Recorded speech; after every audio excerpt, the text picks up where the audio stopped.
710,000 Australians, or around 7% of the workforce, would opt out of the compulsory superannuation system if they could, according to new research.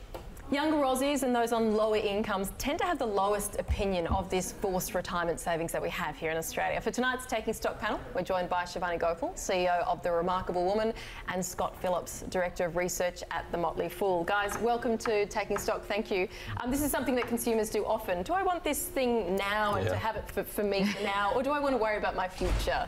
Shivani, we're kind of all guilty of perhaps doing this. What did you think of the figures? Yeah, it's very depictive, isn't it, of human behaviour and human psychology. I want what I want now. Who cares about the future? I can kick that problem and kick that can further down the road, which is very, demonstrative of the 710,000 people who said, look, I would rather get that money now than have it in superannuation.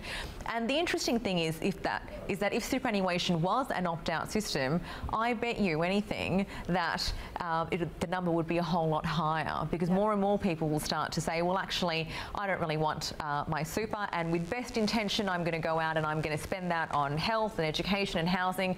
But we really know that's not going to happen, right? I mean, if you think about the fact that Aussies are about $45 billion in credit card debt at the moment, you take that for the slippery slope that we've got coming with all the different places that the superannuation money would go. So it's a bad call to even be talking about whether or not we would be opting out of superannuation. It reminds me of the idea of, should we be allowed to take our super and put it into housing, etc. We have these discussions all the time, and Scott's just shaking his head. I'm absolutely shaking my head. I couldn't agree more, Shivani. Hey, look, I get, lower income people, younger people, it makes sense. You kind of think, okay, I could use that 10% of my income for something else. Yep. Maybe there's bills to pay, maybe there's houses to buy, smashed avocado to eat. Someone's got to buy the smashed avos. Yep. So, I get why people would think they want it.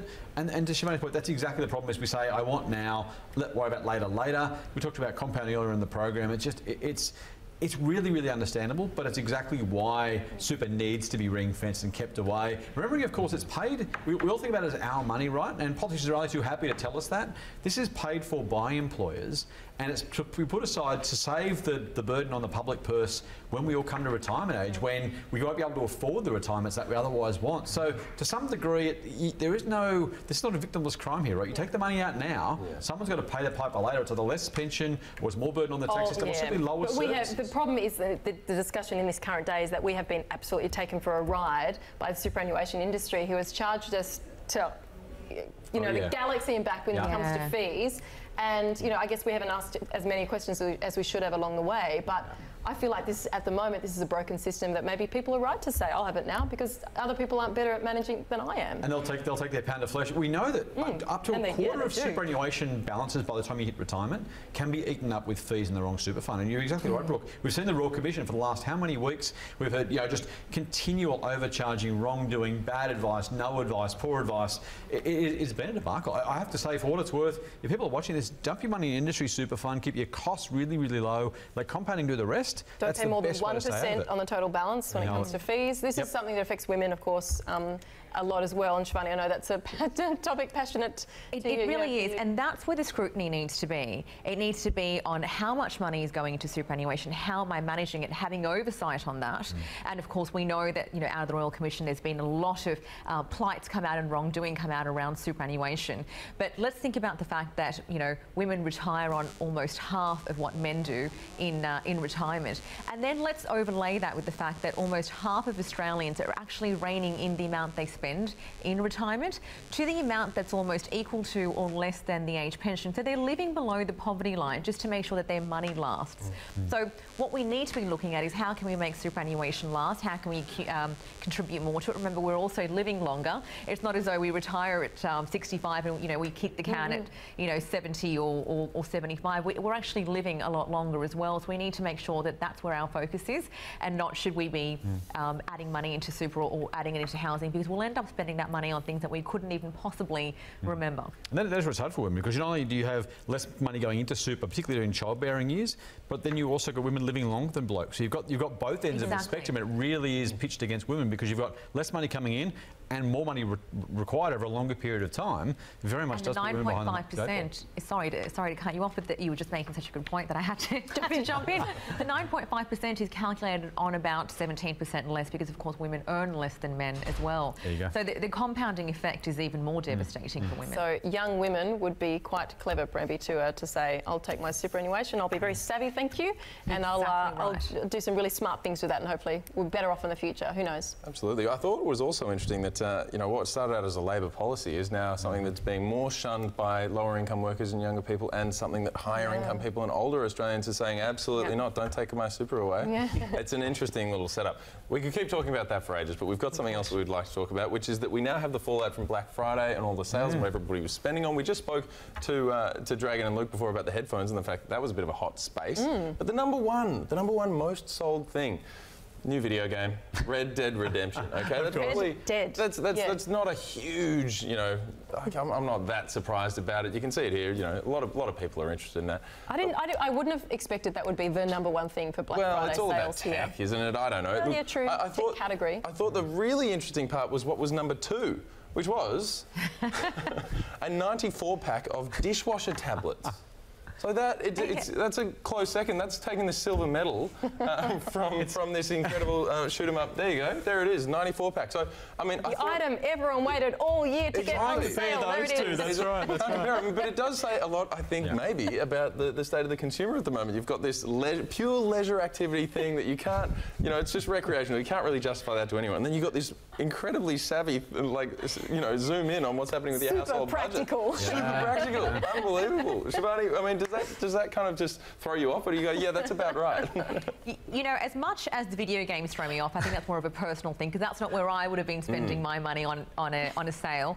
But it doesn't surprise me when you think about where we're at in you know, our overall economic environment. We've got you know, low wages growth at the moment. We have really high energy prices, and it's really hard to get credit. So you put those things together and you go, okay, it makes a lot of sense that people are spending money on things that will be cheaper. So household entertainment, which is video games, keeps you at home. And when you're spending time in front of the telly and you're playing video games, and you're going to, you know, pile up a lot of dishes too. There's the link. So it does work. But it is keeping people inside the house, so it does talk about the change of behaviours and the change in psychology, which is people are trying to be a little bit more budget conscious. It really is taking bargain shopping online in a really big way too. So dishwasher tablets, toothpaste, these have always been the staples of the reject shops and the not quite rights. It was always the front of the shop. You know, you get the cheap toothpaste, the cheap McLean's or Colgate or whatever, the cheap dishwashing detergent, the nappies, the toilet paper and the chemists. These are kind of what the supermarket calls known value items. These are the things that really get people in. Also, too interestingly enough, a lot of these are parallel imports from overseas. So Finish and the like make a really large amount of money here in Australia, selling to us at Australian dollar prices to Australian consumers. You go and buy those directly from Korea or Taiwan or Indonesia or Thailand, get them over here, you can still sell them because they meet the appropriate rules, and the price are much, much cheaper.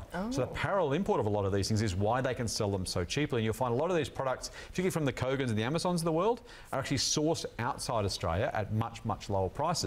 So what do? You bring them in the country, you sell them at half the price. It's very, very hard for the big guys to compete. And the savvy shopper looks at it and says, hey, hang on, that's half the price or a third of the price I'm used to paying. I'm going to snap up 94 tablets of Finish. I'm going to reveal I am one of those people. There we go. Not in the Black Friday sale, but I did it last year or the year before, and I was so pleased with the purchase. I did, and I bought two, like, I think it was like years supply, so 2 years supply with the dishwasher tablets. There was something really good about that purchase. So people said, who would buy that? Well, here I am. And this is the old school thing about shopping, right? Remember the discounts you can get if you buy at the right times. Shop around. Go to Woolies, go to Coles, go to Aldi. When they're on special, when they're online on special, buy year's supply. You're going to save an absolute fortune. Do that with toilet paper, with dishwasher detergent. You can save yourself hundreds of bucks. Buy what you would otherwise buy anyway over a number of months. Buy up front. Buy a couple of years supply. You're going to save a really large amount of money. Now, with about 30 seconds less, which is quite impossible, 30 seconds or less, would you buy a $2,000 mirror that streams exercise classes into your home? We gave people a bit of a preview earlier. I know you guys have had a look at it as well. Yeah, what do you reckon? It's a no from me. I don't need mirror on the wall, Brooke. I've got enough issues with that, having a mirror give me grief about my exercise routine. I got to tell you, I'm staying well away from that. Definitely not. You don't need a mirror to show you how to exercise. I mean, you could you have a smart TV and have YouTube and go from there. I think it's a crazy overspend. Mind you, if I looked like that guy or that girl, I would so want to use that mirror and watch myself. Totally. All the time. And record it, right? Yeah, play it back. Record it. Thank you so much, guys. Thank you. We could talk to you guys for so long. That's it for now. For Taking Stock, Shivani and Scott, thank you.